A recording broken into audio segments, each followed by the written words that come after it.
Hey, everybody. Name's Emma, and if you've got a minute, I've got a tale that's a bit of a roller coaster, one that dives into love, betrayal, and a fight for dignity. Before we dive into the deep end, let me set the stage and introduce you to the cast of this little drama of mine. It starts with me, Emma. Born into what many would call privilege, with a silver spoon and all that jazz. But despite the cushy start, I was raised to value hard work over handouts. My dad's the king of the engine additive world, a self-made man who turned a niche into an empire. Mom's no slouch either, she built a beauty salon empire from the ground up, making her name synonymous with style. Their divorce when I was 19 could have been messy, but they kept it classy, splitting everything down the middle while somehow maintaining a friendship. Dad stayed single, content with his business and bachelorhood, while Mom remarried but didn't expand the family beyond me. Enter Jake, stage right. My husband, or as I've come to think of him, the catalyst of my personal upheaval. We got hitched when I was fresh out of college, after I landed a job teaching music to kids with more energy than sense. Life seemed pretty sweet until we hit a bump, I got pregnant, and suddenly, Jake's true colors started to bleed through. One lazy Sunday, sprawled on the couch with his feet up, Jake casually lobbed the grenade into our life. Emma, babe, why don't you just quit your job? Stay at home with the baby. We'll manage. I nearly choked on my tea. Quit my job? Jake, you know we can't afford that on your salary alone. Plus, I love my work. He waved a hand dismissively, a smirk playing on his lips. Come on, Em. It's not like we're ordinary folks. Your dad's loaded. A little help from him, and we're golden. I felt my blood boil. That's not the point, Jake. I'm not tapping into my parents' wealth for our day-to-day. We agreed to live within our means.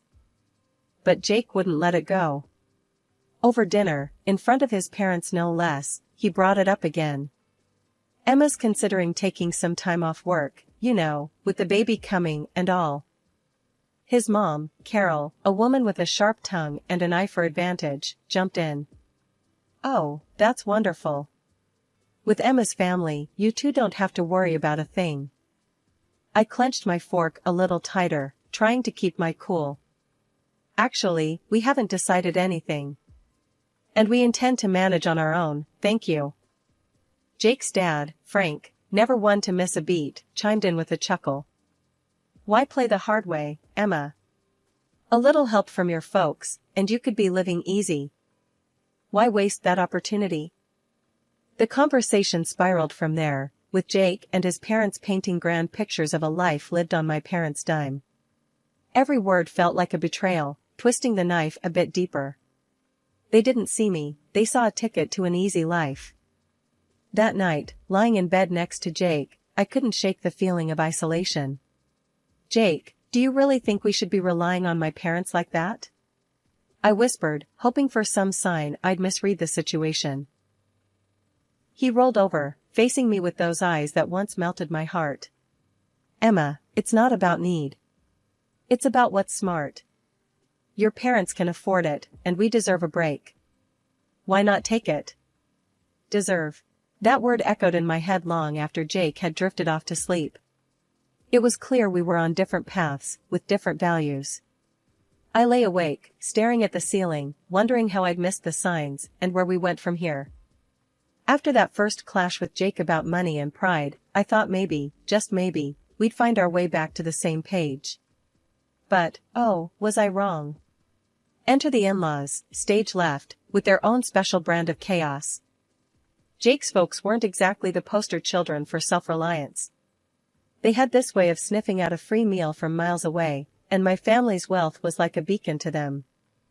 One evening, we're all sitting around our cramped living room, and Frank's going on about this new business opportunity that just needed a small investment to get off the ground. So, Emma, darling, Carol starts, her voice dripping with that fake sweetness that could give you cavities. With your family's resources, I bet you could easily help us out. It's such a sure thing. I tried to keep my cool, really I did. Carol, Frank, I've told you before, we're managing our finances independently. My parents' money isn't part of this equation. But Frank, oh, he's got the persistence of a door-to-door salesman. Come on, Emma. It's not like you'd feel it. What's a few thousand to your dad? He probably spends that on golf in a weekend. The audacity floored me. Here they were, sitting in our home, eating our food, and they had the guts to treat my family's hard-earned money like it was theirs for the taking. Jake tries to play mediator. Maybe they have a point. It's just a loan, right? We could help out family. Family? I nearly choked on the word. Jake, when did we decide it's our job to bankroll your parents' dreams? The room went ice cold. Carol, not one to let a moment of drama go by unexploited, piped up. Well, I never. Here we thought family helped each other out. But if you're going to be stingy. Stingy? Now, I was seeing red. Working for what you have isn't being stingy, Carol. It's called being responsible. Maybe you should try it sometime. Frank tried to smooth things over, but the damage was done. Look, Emma, no need to get upset. We're just talking here. Talking, right. I couldn't hide my sarcasm. Seems like all we ever do is talk about how my family can solve your problems. That night, after they finally left, with Jake apologizing for his parents' misunderstanding, I lay awake, staring at the ceiling. It wasn't just a misunderstanding. It was a full-on invasion of our lives by two people who saw me not as a daughter-in-law, but as a walking, talking ATM. After our little Lily came into this world, life took a turn I didn't quite expect. You'd think the arrival of a grandchild would bring out the best in people, right? Well, not so much with Jake's folks. They showed up at the hospital with what had to be the cheapest onesie from the discount bin. It still had the clearance sticker on it. But when my folks came through with a beautiful hand-knit blanket and some top-notch baby gear, you'd have thought World War III was about to break out in that hospital room. Wow, really laying it on thick, aren't they? Carol quipped, eyeing the gifts with a mix of disdain and envy. Must be nice to just throw money around. Bet they could have just gotten you a house, instead of all this fluff. Jake chimed in with a chuckle. Yeah, Mom's got a point, Em. Your folks sure don't hold back. A house might have been more practical, huh? My heart sank. Here I was, holding our newborn, and all they could talk about was how my parents should have spent their money. It stung, hearing Jake echo his mom's words. Was our daughter just a dollar sign to them? I tried to keep the peace, biting back my growing anger. Well, it's not about the price tag, right? It's the thought that counts. But Frank wasn't about to let it go. Oh, sure. But when you think about it, a nice little investment in property, now, that's a gift that keeps on giving. The ride home from the hospital was tense. Jake tried to smooth things over, saying his parents were just old-fashioned and didn't mean anything by it. But the seed was planted. Doubt started creeping in about why Jake really married me. Was it love, or was my family's bank account the main attraction? A few weeks later, during one of their unsolicited visits, Carol brought it up again. We were all crammed in our living room, Lily fussing in my arms, and Carol couldn't resist a jab at the new stroller my mom had bought us. Must be nice, having your folks shower Lily with all these expensive toys and gadgets. Though, a contribution to a house fund would have been more useful, don't you think, she said, her voice dripping with that passive-aggressive tone I'd come to dread. Jake, sitting beside his mom, nodded. Actually, babe, we've been talking. Maybe your parents could help us out with a down payment instead of more baby stuff. Makes sense, right? I was floored. Not only were Jake's parents relentless, but now Jake was on board with turning our daughter's birth into a bargaining chip for financial gain. It felt like I was living in some twisted reality where love and family meant less than material wealth. Is that what this is about for you, Jake? Using my parents for money? I couldn't hide the hurt in my voice. I thought we were in this together, for better or worse, not for richer or poorer. Jake looked taken aback, but Carol just sniffed. Well, when your wife's parents are rich, it's only practical to think about these things. After they finally left, I lay awake, staring at the ceiling, Lily asleep beside me. The realization hit me hard. My marriage, my family, it all felt like a transaction to them. And I was the currency. The last few years have been a roller coaster, to say the least. Lily's grown into a fiery little 3-year-old, full of life and laughter. But life threw us some curveballs that I never saw coming. First, it was Mom. The accident was sudden, a shock to all of us. I was drowning in grief, barely keeping it together, for Lily. But Jake? His first question wasn't about how I was holding up. No, it was, so, how much are you getting from your mom's will? It felt like a slap in the face. My mom wasn't even cold, and here he was, eyeing her legacy like a vulture. According to Mom's will, I inherited the barbershop chain. I knew nothing about running a business, but Jake was quick to offer his expertise. Babe, let me handle this. You know I've got a knack for business, he said, all confidence and smiles. I was too lost in my grief to argue. So, I let him take the reins, though I made sure the ownership papers stayed in my name. I thought, maybe, just maybe, he could turn things around for us.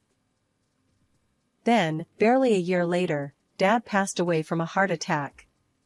Losing both my parents in such a short time broke something in me. I needed Jake more than ever, but all he could talk about was what we'd inherit from Dad.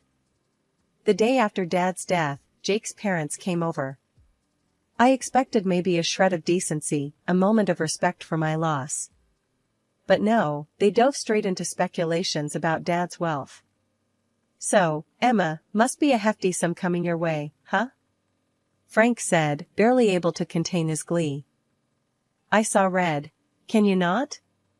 For once, just stop talking about money.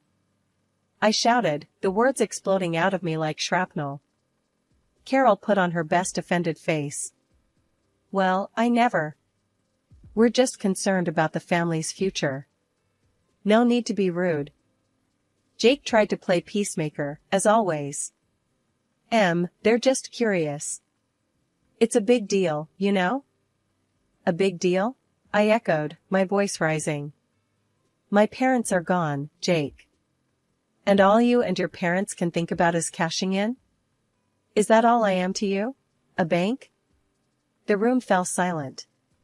The tension was thick enough to cut with a knife. Jake looked at me, then at his parents, and mumbled some half-hearted apology. But the damage was done.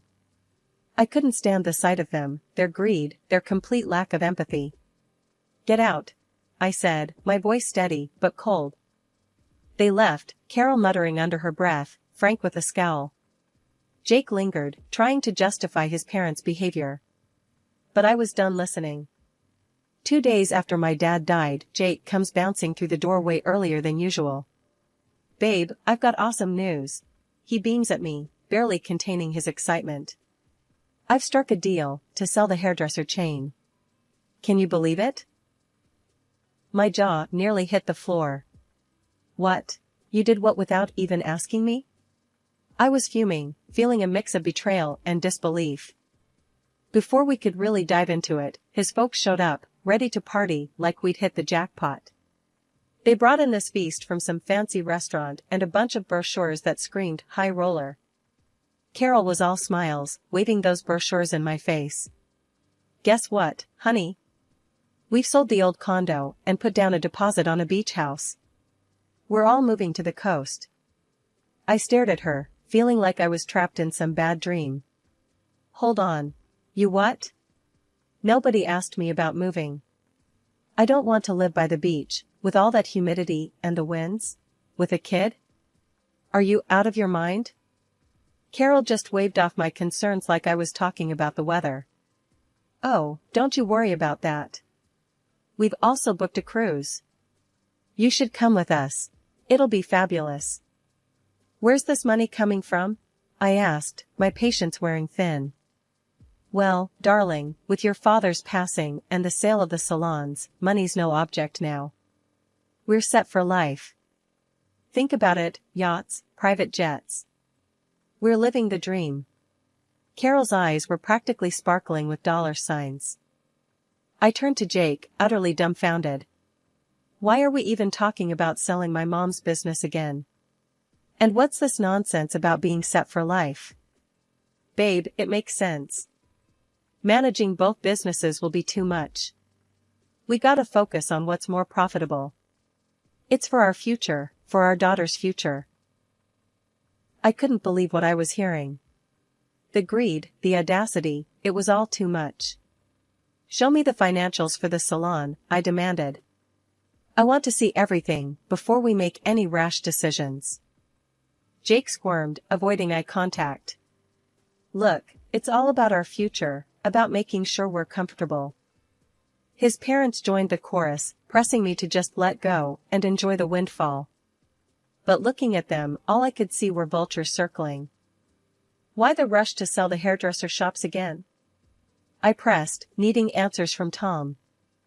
Jake shrugged, the picture of faux reason. Look, babe, after your dad's gone, juggling both businesses just doesn't make sense. We gotta focus on what brings in more dough. The car oil thing is a gold mine, compared to the salons. His folks perked up at this, chiming in with their 2 cents. Darling, think about it. Selling those little shops could give you a life of luxury. Why waste your time on them? His mom cooed, her voice dripping with greed. The sight of them, practically salivating over my inheritance, made my skin crawl. I want you to leave. Now, I said, my voice firm, my resolve stronger. This is a time to mourn my father, not feast on what he left behind. Jake tried to interrupt, but I cut him off. And another thing, this is my inheritance we're talking about. Mine. You and your parents have no say in this. The air turned icy as they realized I wasn't the pushover they thought I was. With heavy steps and heavier scowls, they left, leaving me to ponder the lonely battle ahead. The dawn after my father's funeral found me in a fog of grief, the world around me dulled to a monotonous gray. That's when Jake decided to inject his version of color back into our lives. Over a breakfast that tasted like cardboard, he launched into his agenda. We need to call a meeting with the founders of your father's company, pronto, Jake stated, his voice slicing through the quiet like a knife. I paused, a piece of toast halfway to my mouth, and stared at him. Jake, my father has just been buried. Can't this wait? I need some time to process everything. He waved off my concerns with a flick of his hand. Time is money, babe. We need to act fast. Frustrated and seeking clarity, I reached out to our family lawyer, asking for a breakdown of the barbershop chain's status and a primer on my father's business dealings. Information, I hoped, would give me some ground to stand on. A month whirled by in a blur of legal jargon and financial statements until Jake, accompanied by his parents, descended upon our house once more, each of them bursting with unsolicited advice and greed-laden suggestions. Without so much as a hello, Jake dove right in. You know, I've been thinking, I'm the right man to lead your dad's company. The audacity of his claim left me speechless, but he wasn't done. And, I'll need a new car. Something that screams business mogul. The latest BMW should do the trick. Before I could even muster a response, Carol chimed in with her own outrageous demands. The coastal house is nearly ready. We just need to throw in another $300,000, plus some for furniture. And, dear, I expect you to set up an account for me. I need to maintain my lifestyle, after all. After listening to their endless demands, I knew what I had to do. It was like a switch flipped inside me. No more Mrs. Nice Gal. Clutching the divorce papers like a shield, I stepped forward, interrupting their chatter. Jake, we need to talk, I announced, placing the papers before him on the coffee table. He picked them up, a frown creasing his forehead. What's this, then? His attempt at nonchalance couldn't hide the tremor in his voice. Divorce papers, I stated, every word deliberate, icy. I've had the business audited. Jake, you've run it into the ground. It's teetering on the edge of ruin because of your management. His face drained of color, a guilty child caught in a lie. I was trying to make it better, he stammered, his excuses as flimsy as his confidence. Make it better? By firing our most talented staff and neglecting the core of what made the business succeed. My voice rose, fueled by a cocktail of anger and betrayal. Carol, ever the meddler, couldn't resist intervening. Now, dear, let's remember he's entitled to half of everything. Marriage binds assets, after all. I couldn't help but laugh, but there was no joy in it. Nice try. But everything's been in my name since before I made the colossal mistake of marrying your son. He gets nothing from me. The room went silent. They were stunned, their grand schemes shattering around them. And another thing, I added, staring Jake down. You're going to pay back every penny you've cost the business. Every single penny. When the reality of the divorce finally hit Jake, his reaction was to desperately grovel, pleading with me to reconsider. Please, can't we talk about this? There has to be another way, he begged, his voice cracking with desperation.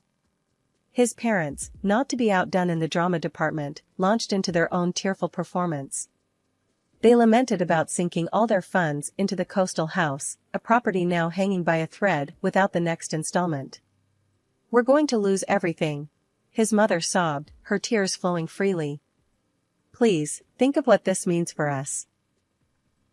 I listened, my heart hardened by their previous actions, feeling nothing but a detached coldness towards their plight. Sorry, but that's your mess, I stated, my tone unwavering. With a newfound resolve, I guided them to the door, closing it, and this chapter of my life, behind them. In the days that followed, I didn't allow myself to dwell on the past. Instead, I focused on the future, selling the apartment that Jake and I once shared. The sale provided just enough for a quaint, welcoming house that promised a new beginning for my daughter and me. Stepping into our new home, I felt a weight lift off my shoulders, a sense of peace enveloping us in a way that had been missing for too long. The wheels of justice turned slowly but surely, and when they finally caught up with Jake, he was ordered to compensate for the turmoil he'd inflicted on the hairdresser chain. The courts determined that his recklessness had a price, and he was forced to liquidate his share of our old apartment to meet his financial obligations. Watching him being held accountable for once felt like a bittersweet vindication for the hardship he'd put us through. Out of nowhere, my phone rang one day, and on the other end was my former mother-in-law, her voice laced with desperation. We're in a bind. We need help to buy a place, any amount would help, she pleaded, her audacity leaving me incredulous. I took a deep breath, collecting my thoughts, before responding. You made your bed, I replied, my tone steady and resolute. It's time you lie in it. Ending the call, a mix of emotions washed over me, anger at their continued sense of entitlement, but also a profound sense of freedom from their clutches. After everything that went down with the divorce and wrestling back control over my mom's hairdresser chain, life finally started to brighten up again. It was a tough climb, but gradually, the salons began to find their old spark. Bringing back those top stylists we'd lost felt like a victory parade. Watching them walk back through those doors, ready to bring their magic back to our chairs, it was like watching the place come alive again. Turns out, I was more cut out for the business world than I'd ever imagined. Each day was a new lesson, a new surprise about what I could achieve. If it hadn't been for being cornered by life's cruel twists, I might never have uncovered this side of me. Handling my dad's car oil business was another mountain to climb. For now, I decided to bring in a manager to steer the ship while I got my bearings. It's all yours for now, but keep me in the loop, I told him, making it clear I was still in charge. Once Lily's old enough, maybe around 20, I'm thinking of passing it to her if she's interested. I want her to have options, to choose her path. Meanwhile, I'm dipping my toes into it, learning the ropes. Our new home, just me and Lily, was a haven of peace, a world away from the turmoil we'd left behind. It was small, sure, but it was ours, a place where we could grow, heal, and build something new. Every corner filled with laughter, every nook cradling a memory we were making together. Out in the garden, Lily's laughter was a balm to my soul. "Mommy, when I grow up, I want to be just like you," she'd say, her eyes alight with wonder and admiration. "You're going to be even more amazing," I'd respond, pulling her into a hug. I knew, deep down, that we were on the brink of something wonderful. Together, we were unstoppable, ready to meet whatever the future held with open arms and hopeful hearts.